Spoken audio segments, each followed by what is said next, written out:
caso de Chile, porque las cifras son extremadamente alarmantes. Fíjense que más de 300 millones de personas en el mundo padecen trastornos de ansiedad, de los cuales más de 50 millones son niños y adolescentes. Y hay un dato acá que hace un punto de corte muy importante, y esto es conocido hace años por la OMS, y es que casi el 60% de los trastornos, y ahorita podemos hablar de qué cosa es un trastorno y de todo esto, más del casi el 60% de los trastornos y de las dificultades en salud mental comienzan antes de los 14 años. Y esto significa, más allá del dato, esto significa algo muy importante. Hay que trabajar con un enfoque de intervención temprana. Hay que trabajar de manera temprana. Y hay que trabajar, en segundo lugar, con los procesos articuladores de la salud mental desde antes. ¿Cuáles son esos procesos y qué importancia tienen? Es parte de lo que vamos a ver el día de hoy. Y este dato me dejó a mí impactado cuando lo leí hace unos meses. En 2024, entre el 12 y el 20% de la población mundial vivió en soledad. ¿Quién está criando, está educando a los niños? Si el 20, casi de ese 12 al 20% no está desagregado en la estadística de la OMS, pero un por ciento importante son niños, adolescentes y jóvenes, porque los padres están trabajando. Alexa, Siri, ¿quién está criando a los niños? Los teléfonos. ¿Y qué pasa? Si el tema no es quién lo está criando, sino qué habilidades tiene para criar. ¿Y qué impacto tiene eso para la salud mental? ¿Sí? Bueno, y a pesar de todo esto, en la región, es decir, en las Américas, cerca del 60% de la plata se utiliza para fortalecer los hospitales. Más camas, más psiquiatras, más medicamentos. ¿Y qué pasa con la familia? Si una buena respuesta en salud mental tiene que ver con fortalecer el núcleo donde por primera vez se genera la salud mental, que es en el vínculo y en el espacio de la familia. Entonces, las políticas públicas están poniendo los recursos en el ámbito hospitalario, en el ámbito terciario, y hay poco trabajo de atención primaria, hay poco trabajo preventivo y promocional, y hay poca articulación del ámbito de la salud con el ámbito escolar. Pensamos que un asunto es educación y otro asunto es salud, y van divorciados los campos. Pero la perspectiva transdiagnóstica ofrece una visión diferente del asunto. Por eso la rescatamos en este módulo. Seguimos, avanzamos. Gracias, Carlos, por tu apoyo con la diapositiva. Avancemos un poquitito más. Y esta es la última diapositiva sobre el tema estadístico. Fíjense que en el caso de la condición del espectro autista, los problemas en salud mental más prevalentes, es decir, prevalencia significa más recurrente, más frecuente, son los de ansiedad, déficit de atención con hiperactividad, depresión y bipolaridad, aunque no siempre en ese orden. Estos problemas, dicen las estadísticas, suelen empeorar con la edad. Después vamos a ver por qué. Los niños que están en la condición del espectro, niños y niñas, suelen estar más expuestos a acoso escolar, suelen estar más expuestos a abuso sexual, en el caso, sobre todo en el caso de las niñas. De 2 a 4 veces más expuestos, aunque no está declarado aquí, es una estadística que les puedo. Los niños y niñas en condición del espectro autista suelen estar expuestos de 2 a 4 veces más a conductas autolesivas y a conductas suicidas. ¿Por qué? Por muchas razones. Una de ellas es que les cuesta trabajo, como ustedes vieron probablemente en clases anteriores, les cuesta trabajo ponerle nombre, expresar con palabras, pero también con el cuerpo sus necesidades emocionales. ¿Y qué pasa cuando se bloquea una necesidad humana fundamental, como es la de ser reconocido y ser contenido? La persona entra en una crisis de angustia, puede entrar perfectamente en una crisis de angustia. Y a veces la irritabilidad no es que por la que la persona se mala, sino es una expresión de frustración. Es expresión de que la persona está frustrada a la hora de expresar y satisfacer una necesidad. Aquí lo que vemos es un puente específico entre una condición, como la condición del espectro autista, y cómo se satisface una necesidad emocional y el impacto que esto tiene en un ámbito de la salud mental. Solamente son ejemplos para abrir el apetito. Hasta aquí. Comentario. Ahora viene el pollo del arroz con pollo, que es el núcleo explicativo. No nos podemos quedar toda la vida en las estadísticas, porque si no decimos, wow, qué mal estamos, pero ¿qué hacemos? Bueno, para eso está este diplomado, para dar herramientas. Ahora viene el pollo del arroz con pollo. Comentario del arrocito. Este es el arrocito nomás. Estos son los granos. Comentarios hasta aquí. ¿Le sorprendió? ¿Hubo alguna estadística que le sorprendió? A mí me sorprendió la de la soledad. Sobre todo porque soledad no es estar sin nadie al lado. A veces la persona está acompañado y se siente solo. Si la soledad es una percepción subjetiva, es un sentimiento. Eso es peor estar con alguien al lado y sentirse solo. ¿Por qué es peor estar al lado con alguien al lado y sentirse solo? Porque uno dice, wow, está aquí, pero está ausente. Y eso es peor, porque ignorar puede ser una forma de maltrato. Eso es peor. ¿Tiene comentarios hasta aquí? ¿Seguimos? ¿Paramos? Vamos bien entonces. ¿Cómo se escucha el audio? ¿Cómo está el audio? Bastante bien. Bien. Todo Ok, súper. hay un comentario. Hay un comentario aquí en el chat. Sí. Este año.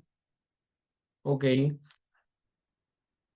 Entiendo, Kimberly. Entiendo su comentario. Son temas de los que vamos a poder conversar en otros términos, digamos, con más herramientas un poquitito más adelante. ¿Les parece? Esta clase, todas las clases, a mí me gusta hacerlas interactivas, dialogadas. Para mí es más importante escuchar los comentarios, las inquietudes que ustedes tengan que presentar mi clase como si fuera una camisa de fuerza, como si fuera un sastre y usted tiene que ponerse la ropa de la talla que yo hice. No, comenten, pregunten. Estoy acá para, no me la sé toda, pero lo que me sé, quiero compartirlo con ustedes humildemente. Así que pregunten, planteen, es el momento. ¿Está bien? Seguimos avanzando. Gracias. Alejandro, yo quiero consultar Sí, algo. adelante. Sí. Si bien estamos todavía en la introducción del tema, ¿cierto?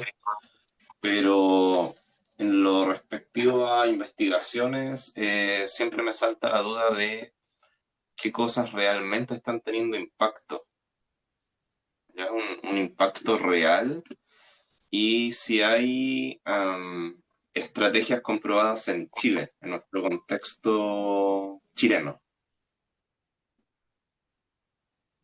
Ok. Un poco sobre prácticas exitosas, estrategias basadas en evidencia. Ok. Vamos a hablar un poquitito de eso más adelante, profe. Le agradezco porque es buen comentario, es buen punto, ¿sí? Lo estoy anotando. ¿Seguimos? Bueno, ¿Seguimos? en mi caso es pensar que todos los años el porcentaje de problemas en salud mental que va publicando la OMS va aumentando significativamente, pero principalmente en niños y adolescentes. Entonces es una situación sumamente preocupante, ¿no? Así que ahí atentos a este enfoque de prevención y promoción, que yo creo que esa, como decías tú, Alejandro, es la clave en el contexto educativo. Nos tenemos que hacer cargo también de esa área, el área como afectiva, el área de salud mental en el sistema educativo es como siempre reactiva. Es como un protocolo para cuando este problema se genere y no con una perspectiva de prevención. Entonces, es súper importante que podamos conocer estas herramientas ahora desde esta perspectiva. Sí, eso es muy buen punto, Carol, porque nosotros estamos sentados acá hoy en esta clase porque por razones más elevadas que el diplomado. Y es que uno, no hay proceso de aprendizaje ni de educación posible si no hay salud mental. ¿Por qué? Le voy a poner un ejemplo. Ningún niño puede aprender si no se siente seguro. Y ningún niño puede sentirse seguro si sufre maltrato, si sufre abuso, si sufre acoso. Entonces, ¿por qué? Porque la amígdala está encendida y el cerebro está en modo vigilancia, porque la amígdala tiene que cuidar la integridad física del cuerpo. De hecho, cuando un niño está mucho tiempo expuesto al acoso escolar, la amígdala crece, sobre todo la parte izquierda de la amígdala. Por lo tanto, el niño puede ser un adolescente sugestionable, puede ser un adolescente vigilante, puede tener niveles de cortisol extremadamente altos. Después es un adulto que padece Cushing y uno dice, pucha, la genética. No, la genética no. No solo la genética. Sí, la genética sí, pero es que el ambiente sabemos que tiene influencia, una influencia tal que puede hasta modificar la expresión genética. Entonces, hay constantemente una interacción entre ambiente y biología, entre cultura y biología. Segundo punto, aquí hay un tema de derecho. Si el principio de interés superior del niño significa que tenemos que hacernos cargo, y tenemos que hacernos cargo no solamente porque sea una imposición, sino porque es una condición humana fundamental para poder aprender. Tercer punto, y es muy importante, y este a lo mejor no se conversa tanto, y es la razón por la que hay un tercer módulo dedicado a la salud mental del profesional de la educación, psicopedagogo, fonoaudiólogo, no, educadores diferenciados, no solo el profesor.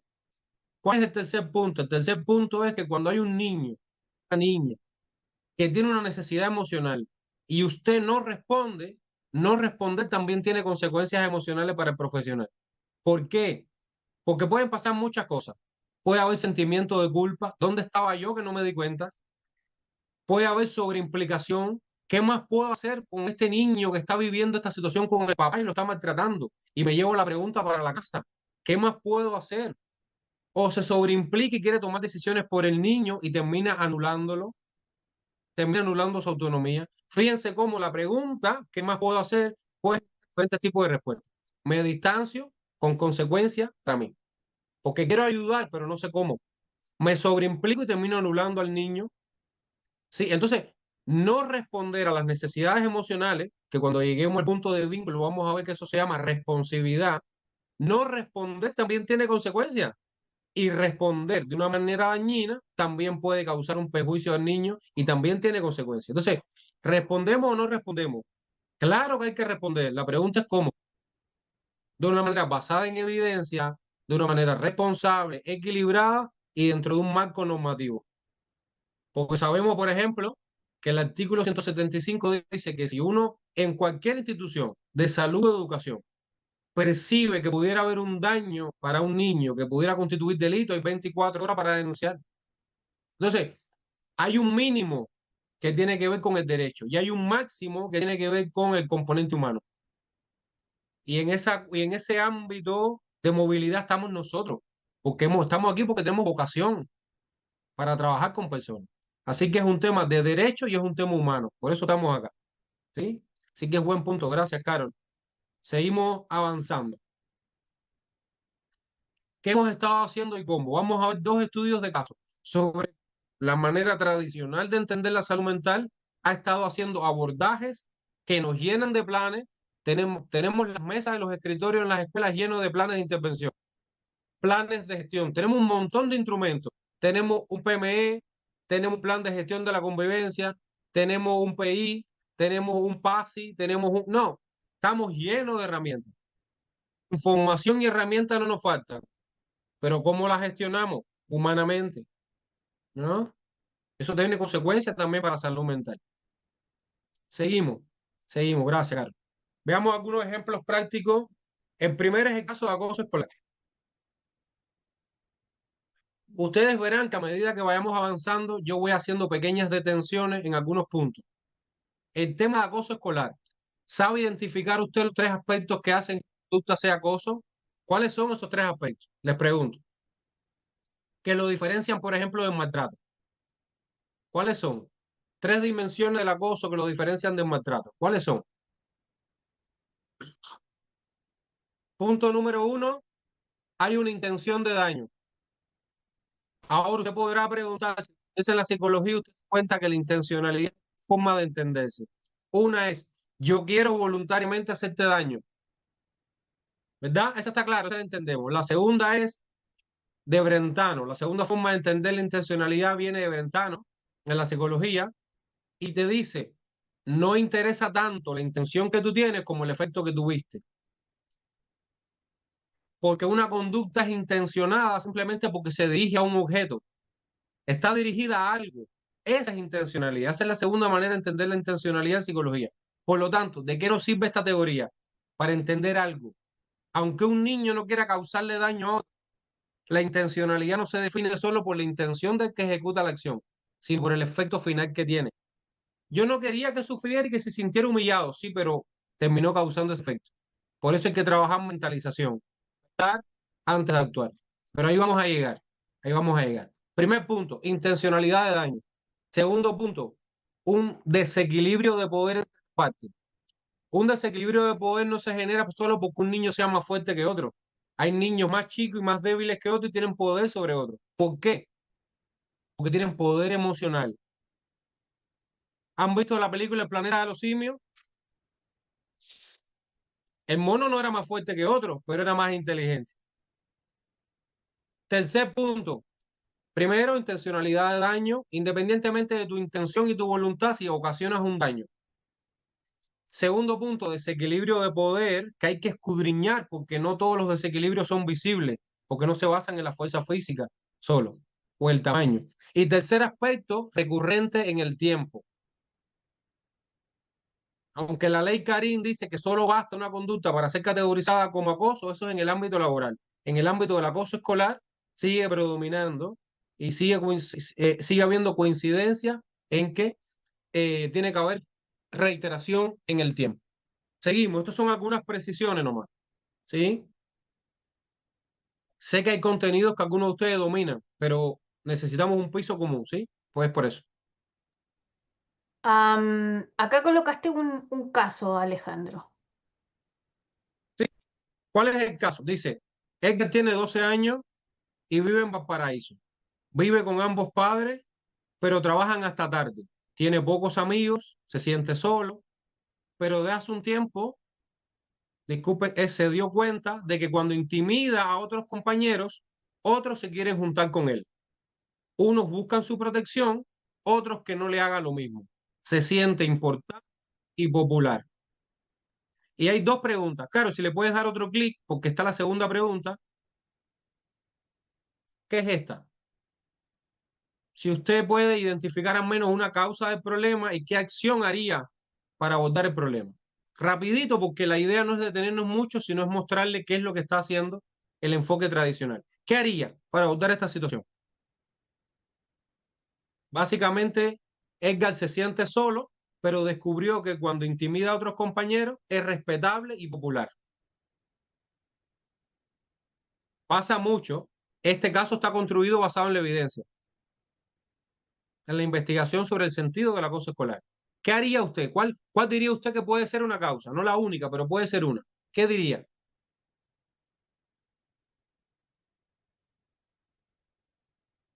¿Qué diría? Bueno, probablemente hay alguien con la mano levantada. Bueno, probablemente usted diría que puede ser que el niño se sienta solo y el acoso es una manera de compensar aquello. ¿Por qué? Porque se rodea de niños. Unos le tienen miedo y otros sienten que él es como su ídolo. Ahí está. Dice Elsa, evitar que se sienta tan solo y haría invitarle a realizar alguna actividad recreativa. A ver, recreativa que le deje sentirse visualizado, ¿sí? Y no a través de infundir miedo. Excelente, podría ser una manera alternativa de trabajar el tema. ¿Cuál es el punto? Hasta aquí tenemos una causa y tenemos una acción para trabajar el acoso. Vamos a ver ahora cómo lo haríamos cuando Edgar tiene otro problema. Seguimos a la segunda diapositiva, a la otra.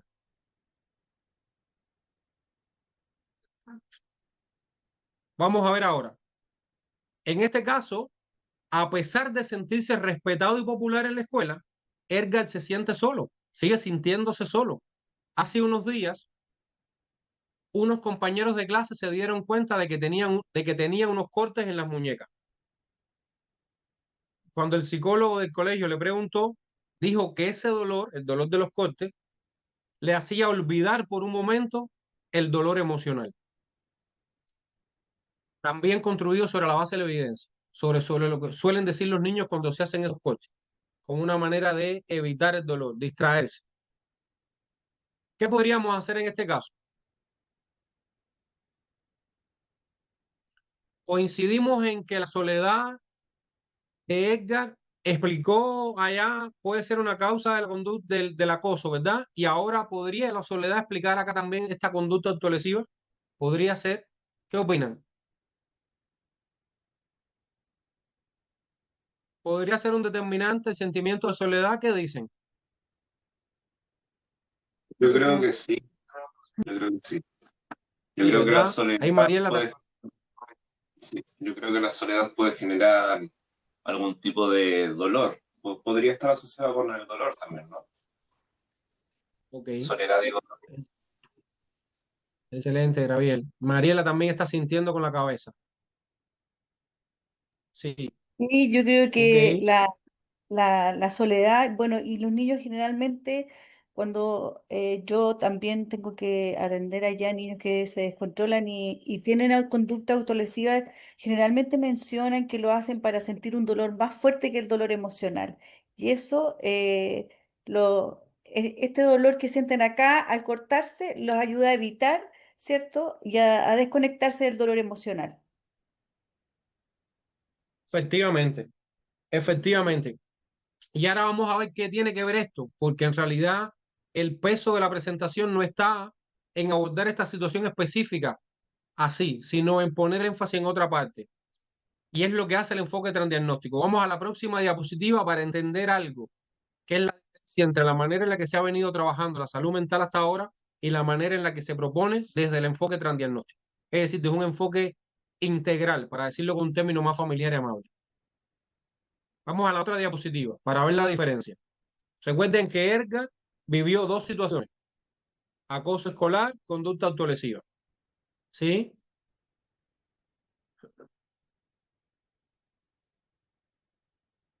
¿Qué hizo la OMS? La OMS se dio cuenta de que tenía muchas falencias, de que la definición de salud mental que había dado tenía muchas falencias. Y la definió básicamente así. Se las traigo. Es una de las pocas oportunidades en la que aparece mucho texto en la presentación. Y la definió así. Específicamente la UNESCO y la UNICEF. La definieron como un derecho humano básico que ocurre de manera en un proceso continuo en el que interactúan factores biológicos, culturales y sociales, y que básicamente tiene que ver con la posibilidad de desenvolvernos en la vida cotidiana. Ya no es un estado completo, perfecto de bienestar, sino con la posibilidad de afrontar los problemas y desarrollarlos, es decir, la resiliencia. Dieron una definición más aterrizada, más humana, más realista. Pero cuando habla de derecho, ¿cuáles, o sea, conoce usted los tres componentes de derecho cuando estamos moviendo en el plano del derecho y el derecho a la salud mental y a la salud? ¿Cuáles son los tres componentes del derecho? Son, el primero es reconocer. Tiene que estar reconocido, y reconocido significa escrito en un documento.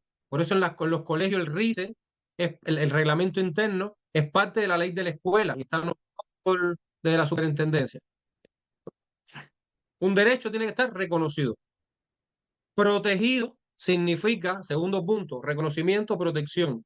Protegido significa que tienen que existir las instituciones y los instrumentos para protegerlo. Es decir, sabemos que los niños tienen derecho a vivir en un ambiente libre de violencia, pero desde el punto de vista de reconocimiento, ¿dónde está escrito? Desde el punto de vista de la protección, ¿qué instituciones garantizan ese derecho?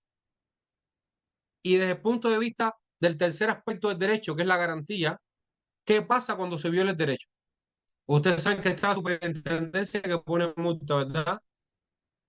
Entonces, reconocimiento, protección y garantía, específicamente cuando hablamos de derecho, cualquier derecho, y más en este caso a la salud y a la salud mental. ¿Qué pasa? Que ustedes se dan cuenta claramente que en la definición de salud mental de la OMS habla de factores biológicos, culturales y sociales, pero eso es como un mix de cosas, ¿verdad? Es como un arroz con pollo, un mix de cosas. ¿Cómo saber qué tiene prioridad sobre qué? ¿Hay algún elemento que tenga prioridad y al que podamos ponerle énfasis y focalizar nuestros esfuerzos? ¿Hay alguno? Efectivamente, sí lo. Y hay varios. Hay varios aspectos a los que apuntarles para hacer más efectivas y basadas en la evidencia nuestras intervenciones. Seguimos a la otra diapositiva y vamos a mostrar de manera gráfica. ¿Sí? Seguimos, damos a la otra. Así se ve cuando usted investiga y pone en Google enfoque transdiagnóstico, así se ve el enfoque transdiagnóstico y así se ve el enfoque tradicional y el enfoque de riesgo. Uno busca factor de riesgo y otro busca habilidades, competencias transversales. ¿Cuáles son y qué importancia tiene para trabajar en el contexto escolar? Vamos a la próxima diapositiva. Perdón.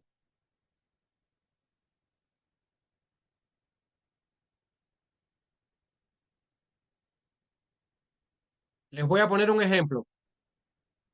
Si usted trabaja con un niño que está deprimido, ya sea depresión como episodio o una depresión, digamos, de más largo aliento, más larga, eh, el enfoque de riesgo lo que hace es buscar los factores de riesgo de la depresión.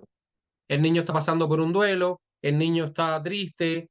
Si trabaja consumo de sustancias, usted busca también los factores de riesgo. La persona se siente sola, la persona fue abandonada, busca factores, hace un checklist de factores. Pero cuando usted trabaja con la perspectiva transdiagnóstico, se da cuenta que Edgar tuvo conducta autolesiva. Edgar tuvo conductas de acoso hacia otros compañeros, pero no hay que tener necesariamente dos planes de intervención para cada uno de los problemas, porque puede ser que la causa del acoso sea la misma causa de la conducta autolesiva y que las dos estén explicadas por un solo elemento transversal, que es el sentimiento de soledad. No duplica trabajo, le apunta al elemento sobre el cual se sostiene parte importante de la salud mental del niño. ¿Cuáles son esos factores? No siempre hay que jugar a investigar, siempre hay que indagar, pero sabemos que hay un espectro reducido de competencias socioemocionales que cuando usted trabaja, por ejemplo, con el enfoque de la escuela total, donde el énfasis debe estar puesto más en las actividades preventivas que en las actividades de abordaje focal, es decir, trabajar prevención, no solamente intervención en crisis.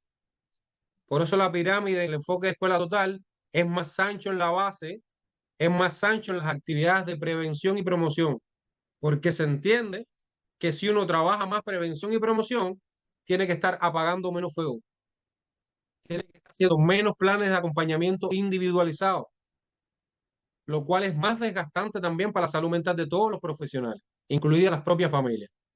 Entonces, en esta perspectiva de la promoción con foco en habilidades concretas y nucleares de la personalidad está el enfoque transdiagnóstico. ¿Cuáles son, en definitiva, estas habilidades? Las vamos a ver en la próxima diapositiva. Vamos a ver en la próxima diapositiva, que lo explica de manera más gráfica. Aquí tenemos el caso de Edgar, pero puede ser el caso de Pedro, de Rosita, de cualquier niño. Conducta autolesiva, un plan. Incluso usted deriva, porque en los colegios, aunque no es obligatorio, suelen haber protocolos para abordar la conducta autolesiva. Usted deriva, pero igual, derivar no solo mandar a la red de salud externa. Derivar significa que usted sigue al tanto del niño. Y cuando el niño se incorpora, usted tiene un plan de acompañamiento, ¿verdad? Depresión, otro plan para apoyar al niño, sobre todo desde el punto de vista del aprovechamiento del aprendizaje. Tiene un trastorno oposicionista desafiante, usted lo deriva. No se trata de hacer planes de trabajo individualizados para cada uno de estos problemas. El enfoque transdiagnóstico o transversal, vamos a decirle integral, ¿qué trabaja? Estas necesidades humanas o estos procesos nucleares que se ha demostrado con la evidencia, profesor que preguntaba, creo que era Graviel, ha demostrado empíricamente que cuando usted las trabaja, puede resolver más del 90% de las dificultades socioemocionales en un colegio en todos los periodos etarios. Capacidad vincular. Después vamos a ver específicamente qué trata. Vínculo, la capacidad de establecer vínculo, que tiene 4 dimensiones que las vamos a ver. Porque se habla mucho de vínculo en los colegios. Los profesores tienen que vincularse, los adultos tienen que vincularse. ¿Pero qué es eso? ¿Cómo se hace? Mentalización, la posibilidad de poder entender mis propias emociones. Se suele hablar de autoconciencia emocional, pero no vayamos tan rápido. Cuando hay un maltrato y un sufrimiento humano, la persona no puede explorar con tanta facilidad, está sintiendo. Porque parte del sufrimiento y la respuesta al sufrimiento es distanciarme de la emoción. ¿Por qué? Porque es doloroso pensar en lo que me pasó. Porque es doloroso pensar en lo que vivo. Y no es tan fácil como hacer un plan y poner autoconciencia emocional es uno. No, ningún niño puede pensar en sí mismo cuando lo que tiene que pensar es doloroso. Por lo tanto, hay que trabajar en salud mental con mucha cautela y mucha responsabilidad. ¿Sí? Y ahorita vamos a ver cómo. Mentalización, empatía y regulación emocional. Estos son solo algunos ejemplos. Dicho de manera más sencilla, sea en el lugar que usted esté de la escuela, usted puede trabajar la capacidad vincular. La tía que atiende el baño puede trabajar capacidad vincular. La tía que está en el comedor puede tener capacidad vincular. Es importante porque a veces los niños le cuentan más sus necesidades a la persona con la que tienen confianza, no necesariamente a la más profesional de la escuela, no necesariamente al encargado de convivencia. A veces se lo cuentan al tío con el que sienten más confianza. Por eso todos tenemos que trabajar esta capacidad. Mentalización, empatía y regulación emocional. Fíjense, les voy a poner solamente un ejemplo de la psiquiatría. En el trastorno de personalidad disocial, luego puede escalar y llegar a la psicopatía o sociopatía. Falla un elemento que ustedes conocen. Cuando usted se da cuenta que el psicópata no tiene empatía, el psicópata ocasiona daño y no siente remordimiento. ¿Qué pasa? ¿Qué falla ahí? Generalmente la persona viene de un trastorno de personalidad antisocial o disocial, donde el elemento que falla es la falta de empatía. Y es la diferencia clave con respecto a borderline, por ejemplo, el trastorno de personalidad borderline. Quiere decir esto, una cosa muy importante, trabajar empatía nos salva. Trabajar la empatía protege a la sociedad. Luego, usted trabaja el tema como un problema de conducta o como un problema judicial. Pero esto también es un problema en salud mental. Si la perspectiva transdiagnóstica nos dice, el ser humano es bueno por naturaleza, pero para poder ser bueno hay que convivir. Y para convivir hace falta habilidades fundamentales que satisfacen las necesidades humanas fundamentales. Hace falta competencias fundamentales. ¿Sí? Esas necesidades básicas son la de seguridad, la de identidad, la de poder establecer confianza, la de poder recibir, pero también dar cariño, y la de poder desarrollar sentido de pertenencia. Cuando un ser humano en cualquier periodo de su vida ve bloqueada la satisfacción a una o más de estas necesidades, ahí empieza a haber una desviación de un curso comprensible de la salud mental y esperable de la salud mental. Por eso, el camino está en fortalecer estas competencias, que son las que nos permiten crecer seguros, queridos, tranquilos, con una identidad sólida, con una autoestima equilibrada y sintiéndonos parte de un proyecto social, dígase comunidad, curso, escuela, comunidad, país, más grande que una persona aislada.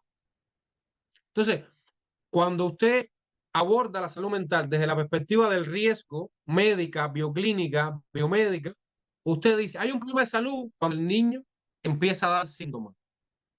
Pero cuando trabaja con una perspectiva integral de la escuela total, basada en las necesidades humanas fundamentales, se da cuenta que no hay que esperar a que el niño empiece con síntomas. Hay que trabajar desde siempre.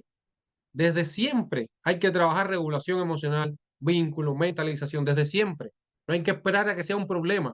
Eso es trabajar con un enfoque de edad. Y aquí estamos trabajando con un enfoque de salud. Alejandro, una preguntita. ¿Nos podrías explicar qué es lo que se entiende como mentalización desde salud mental?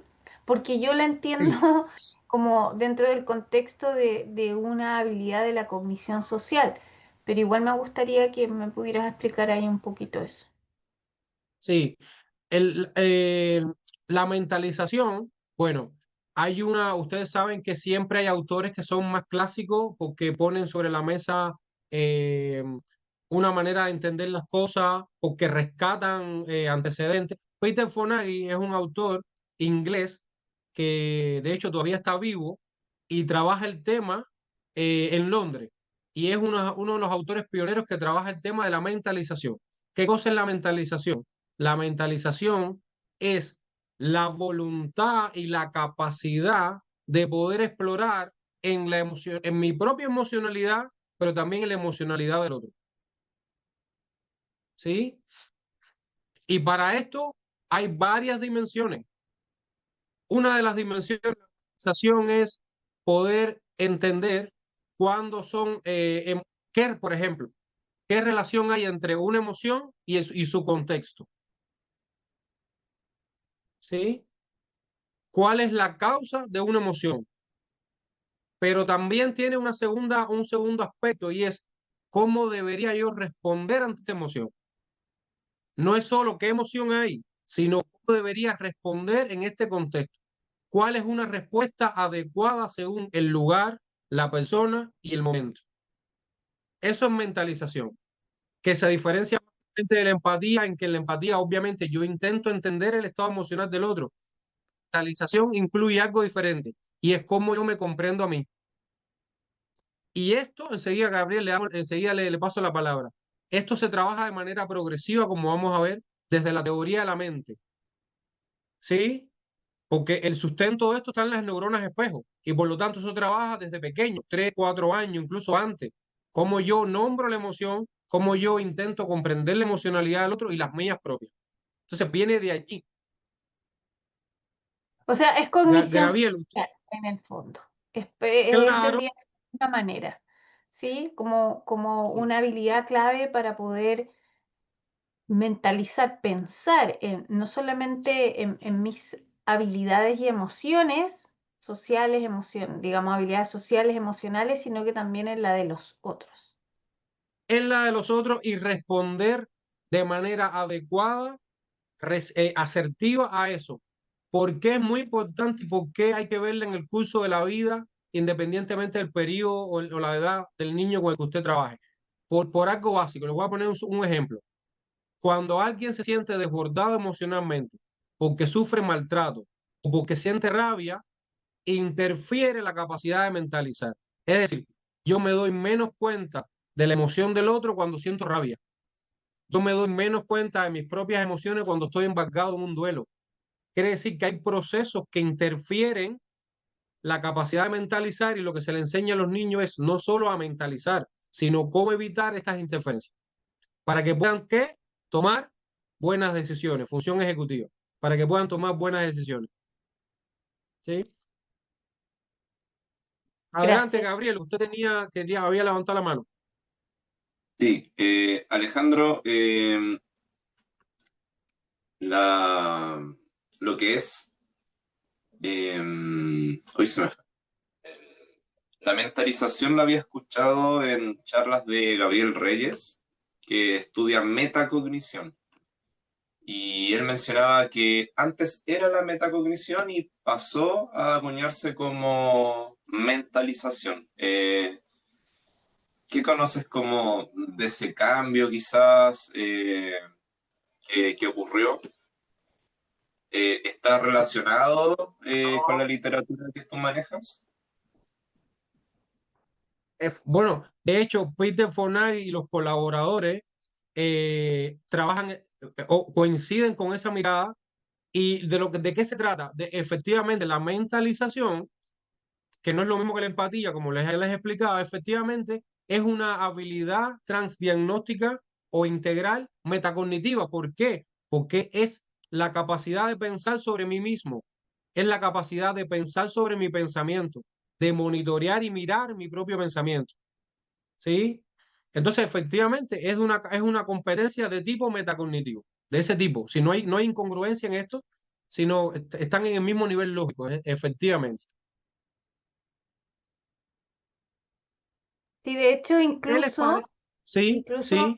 claro, va a depender del enfoque, porque por ejemplo, el enfoque neurocognitivo, de la neurociencia cognitiva, nos habla que efectivamente la mentalización es una competencia, una habilidad de la cognición social y al mismo tiempo es una habilidad ejecutiva.